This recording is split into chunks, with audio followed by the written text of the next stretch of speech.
सन 1988 की बात है। उस समय गांवों में न बिजली थी, न पक्की सड़कें, और रातें सच में बहुत अंधेरी होती थीं। मेरे पिताजी और उनके बड़े भाई उस दिन मेरे दादाजी के ऑफिस में विश्वकर्मा पूजा के लिए गए थे। पूजा खत्म होने के बाद उन्होंने प्रसाद लिया और सोचा कि थोड़ा प्रसाद दादी माँ के लिए भी ले चले। लेकिन उसी वक्त तेज बारिश शुरू हो गई। सड़कें कीचड़ से भर गईं, लेकिन घर लौटने के सिवा कोई रास्ता नहीं था। मेरे पिताजी के पास सिर्फ एक साइकिल थी। वे साइकिल चला रहे थे और उनके बड़े भाई पीछे बैठे थे, हाथों में प्रसाद की गठरी संभाले। उन्हें अपने गांव पहुंचने के लिए 7 गांव से गुजरना था। धीरे धीरे रहस्यमयी संगीत शुरू होता है। पहला गांव पार करते ही उन्होंने देखा सड़क के बीचों बीच एक काला कुत्ता बैठा है। उसकी आंखें चमक रही थीं, पर उन्होंने ध्यान नहीं दिया और आगे बढ़ गए।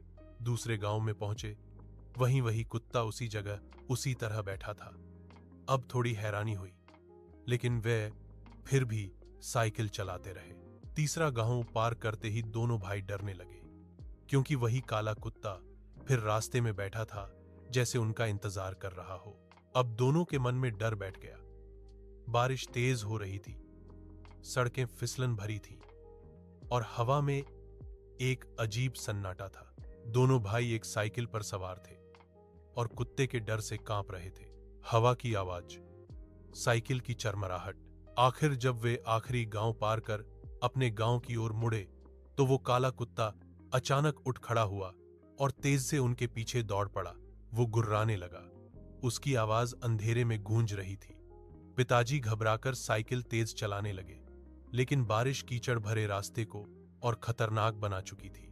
पीछे से बड़े भाई चिल्लाए, जल्दी चलाओ, मत रुकना। कुत्ता बस कुछ कदम दूर था। दोनों के दिल जोर जोर से धड़क रहे थे, लेकिन किसी तरह वे घर तक पहुंच गए। भीगे हुए, डरे हुए उन्होंने भागकर सब कुछ दादी माँ को बताया। दादी माँ चुपचाप सुनती रहीं, फिर बोली, तुम लोग पूजा का प्रसाद बाहर ले आए। शायद भगवान चाहते थे कि वो प्रसाद वहीं रहे। फिर उन्होंने एक केले का पत्ता लिया, उस पर थोड़ा प्रसाद रखा और घर के बाहर रख दिया। धीरे धीरे संगीत धीमा होता है, बारिश की आवाज फिर से हल्की हो जाती है। उस रात के बाद वो काला कुत्ता कभी नहीं दिखा।